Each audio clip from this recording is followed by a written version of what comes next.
So we're not really trail riding, we're just riding a small loop around the pond to see how Spirit's going to react to Aloha being away.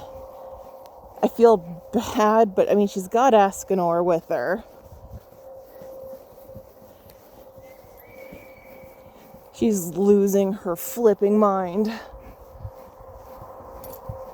I'm just praying she doesn't break the fence. I mean, it's 4-strand wire and 2-strand hot, so I'm not super worried. But she's also a jumper, so... Ooh.